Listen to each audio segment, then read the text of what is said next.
Oh God, this one's from Alana Pierce.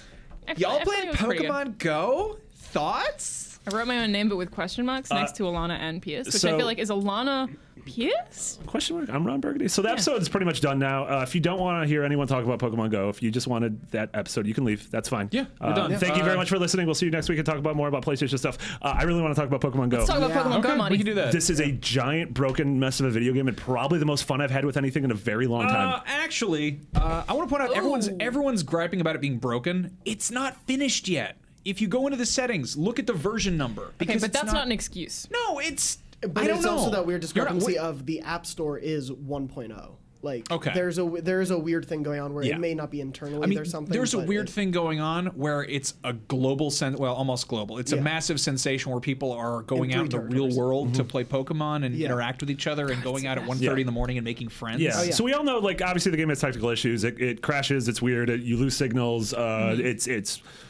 It has only a gotta handful log of out. features, and it's slowly going to be rolling out. But I think all of us have had some of the coolest, weirdest social gaming experiences ever.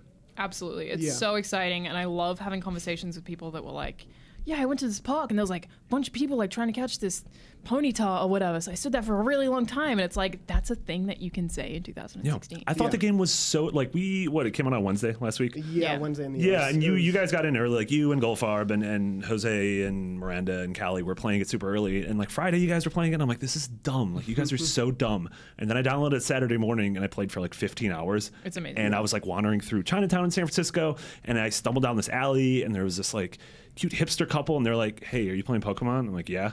They're like, are you chasing a Charmander? I'm like, yeah. And so we like teamed up, we found it, and when I tagged where it was Waverly Place, which is the setting of the Joy Luck Club. And I was like, Disney's Wizards of Waverly of Place. Disney's Waverly. But I was just also like, I'm young. I'm like, what is this? Like, how is this a thing? And then I'm at Washington Square Park in North Beach, and like, there's 40 people playing the game here, and I'm like, how is this? What is this? Like, how is this It's real? amazing. No, it's- And you can tell when people are playing it because of the way that they hold their phones. And there was this one. So I started referring to places as the Pokemon that were in them. So there was this park that I went to I was referring to as Vulpix Park because I knew there was Vulpix there. And I went to Vulpix Park, and there's like 5 people all crowded around, and I was like trying to find this Vulpix, right? And I knew that it was close, couldn't find it exactly. And then I was like, you're here for the Vulpix? And it was like 5 people awkwardly against like a bunch of trash and like this crappy construction, just like standing there, like they're like, yeah, we're here for the Vulpix, like, yeah. that's Yeah. so cool. I've spoken to so many strangers and had legitimate conversations that aren't awkward because you immediately have something to talk about. Yeah. Like, this is a very good way to make friends on top of being an awesome nostalgic game. It feels like something new. Like, it Yeah. honestly, like, it feels. I don't want to be too hyperbolic, but it feels legitimately groundbreaking on a interpersonal level. Like, we all kind of. Like, we're all post social media right now. Like, social media, no pun intended. Social media is completely everywhere. It's integrated into everything we do. We're especially kind of mired in it because of where we work. Yeah. But it's also sort of an echo chamber, you know? Like, obviously everyone has that racist uncle on Facebook or whatever, but you mute him, and then it becomes like this kind of curated collection of people you interact with, and maybe it's kind of bolstered by some, algorithm that finds people who are similar to you. This is actually a means of connecting with people who are from different walks of life, who have kind of gathered together on familiarity with animals. Yeah. Well, and it's you can't deny it's. I think so much of that success is because there. Niantic has made things like this with Ingress and other things, but it capitalizes on Pokemon in such a way that it is such a broad, beloved franchise for people who don't even really play games at this point anymore. It's the number of people on my Facebook feed from friends from grammar school and college and high school who never talked about games with me are all playing Pokemon, and it capitalizes on nostalgia for me. Some of my earliest Pokemon memories or my entertainment memories are Pokemon. Yeah. And Absolutely, it's- me too. Yeah. It's that weird thing of, if I can get real for a second. Get real. So I got bad news on Saturday morning that my dad is terminally ill. And so that was a day into playing the game. And later that day, I was at Max's house for a party. And there were 25 or so of us standing in a circle in Max's front yard, just standing on our phones, yelling when a Pokemon would come up. And it was this thing of like, here's a thing from my childhood that I have like good memories associated with, like my dad taking me to buy Pokemon toys and like him watching the show with me. And now I'm here with all these brand new people in my life. And it's just this amazing way it seeps into every aspect of your life. It's a huge comfort, and Yeah. that's a really good point. Is like there's people that I'm seeing on Facebook who I went to school with who don't play games who are playing it, and that's because I think Pokemon was such a big thing in the 90s, probably for absolutely everyone. I would think every single person who went to school in the 90s would know what Pokemon is. And it's the stuff like the listens to the Pokemon theme song, I think on Spotify, have increased by like 360%. Like, I think they said something about Pokemon surpassed Kanye. Yeah. Like, I'm like, well, how is this possible? People are like, oh man, the nostalgia. Like, they have to listen to that theme song. And it's so great because I think all of those kids, or everyone who grew up playing Pokemon, always wanted Pokemon to be real. And this is totally what that feels like. Yeah, this is like Pokemon Snap 2 that we always wanted. Yeah, It's funny because they've always been sort of chasing Jared. Damn it, Jared. I mean, they've always been kind of chasing this idea. Pokemon was always supposed to be social. You had to trade with people. Yeah. Like, you had to interact with other people. I mean, shortly after the first one came out, they had the link cable. There was the link cable, and then there was the Pocket Pikachu. Yeah. Yes, yeah. Which sounds like a vibrator, but yeah, it was a pedometer. It was making you get out there and walk around, and then they gradually integrated that into other stuff you did, and then it's always supposed to be social. And I mean, Pokemon Snap is kind of similar in that it's not social. I mean, a little. You go to a Blockbuster and you could print out your pictures if you brought your memory card. But there's always been that element. But up until now, it's fine. You okay? If we want to derail this, I got my eyelashes tattooed. Really? Glued on, and the lady glued my eyes shut. Oh my god! Today, and it was very traumatic, and it still hurts. Oh, That's I got a friend who does that. If you want to hook up. Thanks. Also, a Snorlax got away on the way back, so she's very upset about very that. sad. I'm sorry. Yeah. I'm sorry. We find light in your pain. Yeah. No, I mean, it was.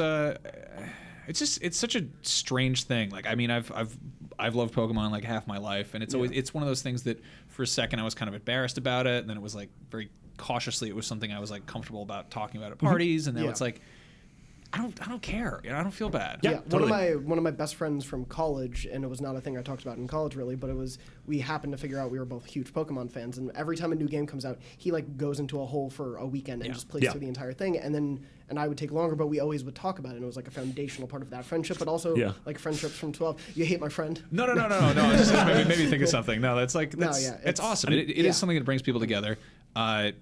Yeah, I bonded with my fiance over that. Like, Black and White came out like right after we were first dating, and I was first like working in games, and it was like she was supposed to be going to dental school, but she was doing this crazy deep dive where I came home and I was like, oh man, I've been playing a lot of Pokemon. I'm like, I feel like I'm like 16 hours in. She's like, I played like 40 hours, and I'm like, you've had it for 3 days. Yeah. How? Yeah. That's how my reaction to my friends. I don't know how he does it. Yeah. It's amazing. But we had this weird thing where we're like lying in bed the other night, and I mean, we're like adults, sort of. We like own a house. We should probably start thinking about kids. We're supposed to be planning a wedding. Like, there's all this stuff we should be dealing with. And I'm like, hey babe, there's something we should probably talk about. She's like, what's that? I'm like, well, Pokemon Sun and Moon is coming out this fall. I feel like we should start thinking about which starters we're gonna go for. And she's like, I don't want that seal. And I was like, I don't want the seal either. And she's like, I'm like, which do you? Well, that's great. I don't sleep with you every night. Just some nights. Oh, thanks, man. Yeah. Wait, you too? But we trade off.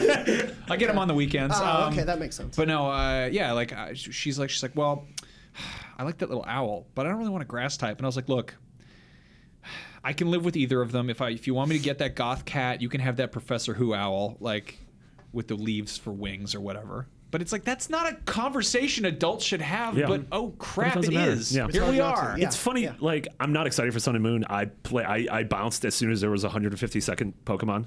But like, I really good. I was so good. I was so entrenched in everything in the original game, and the cartoon and the movie and the card game, and I haven't thought about it in 15 years or whatever, 10 years. And so this game came out, and I was like, this is dumb. And then I went on my first walk, and I chose a Squirtle, and then I found a Pikachu, and then I found a Diglett, and I'm like, oh, dude, I'm totally in, because it's just flooding me with these super positive memories of my childhood. And that's why it's brilliant not to have mixed it up with Pokemon from each generation and just that one, because I would not have played this if there were more than those. If I didn't recognize every single critter that came up. They're also going to get.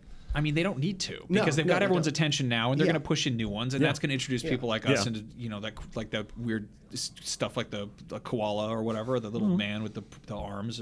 I don't remember some of their names. Armin. I jumped There's like 600. I jumped into Black and White. Like, I love Black and White because it was effectively a reboot of the original 150. Yeah. Like, they were all like They were like, yeah, who remembers Muck and Grimer? Well, they're back, and now they're literal trash. Yeah. They're just like, I mean, a lot of the original 150 were designed because the graphical fidelity of the first Game Boy wasn't up to showing different animals at that at that resolution. Yeah. But the time Black and White rolled around, they're like, yeah, you can draw whatever the hell we want. So they're like, all right, this one's a sword.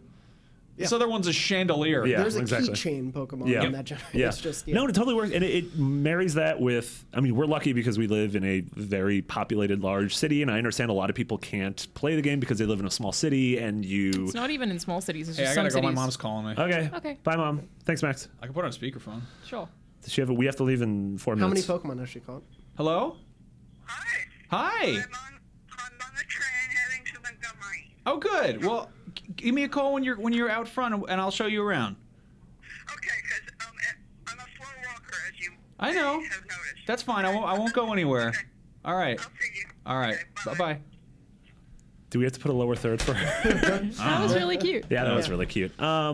Yeah, but it's marrying that with the love of a city I adore wandering around. And yeah, it sucks if you live somewhere rural or even somewhere not super rural, just in not a major metropolitan area. That, Hey, if you're that's a the rural case, juror. I grew up in the middle of nowhere in the country. Go out and catch some real animals. You want a froakie, don't go do on down by the pond. yeah. They're called frogs. On that note, we got to head out because they're doing esports in here soon. Oh, yeah. Cool. Doing a cool Alright. esport. That was great. We'll do plugs really quick. You can find us all on Twitter. I am at McBiggity with 2 G's and 2 T's. Alana's at Charanazard. Max is at Max Scoville. Jonathan's at JDorb. JM Dornbush. JM. What does the JM? M stand That's for? official. My Marty middle name- Sleva? Yes, Jonathan Marty Sleva Dornbush. Is my full Jonathan, name. middle name Dornbush. Middle name Dornbush. Yeah, no, it's Max. Oh, Really? Yeah, my grandpa's name was Max. Nice. Yeah. You did My it. I've never nick- heard of Max as a middle name. Yeah, my nickname when I was middle school was J Max. Nice. Ooh, that's cool. Yeah. Weird, huh? It spun off into a Viva La Bam parody YouTube series called Viva La J Max. This is a real thing I did. Wow. It's off YouTube, thankfully, now. But that was Viva La Bam parody. sounds Because great. that might get in the way of you having a respectable Yes. job. No, I know. I realized that in high Welcome to school. Podcast Beyond. I hope you guys had a fun time This today. is my We'll have Uncle you back. Dino. I said lick picks for God's yeah. sake. Yeah. That's fine. We've all said Better of the That's lick pick. We've all said so much worse. Definitely. Have you guys seen those dig pics? Where it's like Dig pics? dick pics, but they're with Diglets. diglets? Oh yeah, those are really Yeah, good. Nick yeah, Robinson's was Diglets. really good. Yeah. Yeah. Instagram Those are introduced a feature where it blurs an image of someone that you're not following, sends it to you, so I don't get dick pics anymore. It's great. You did it. Congratulations. You done it. Beyond. Beyond. Yeah. Beyond.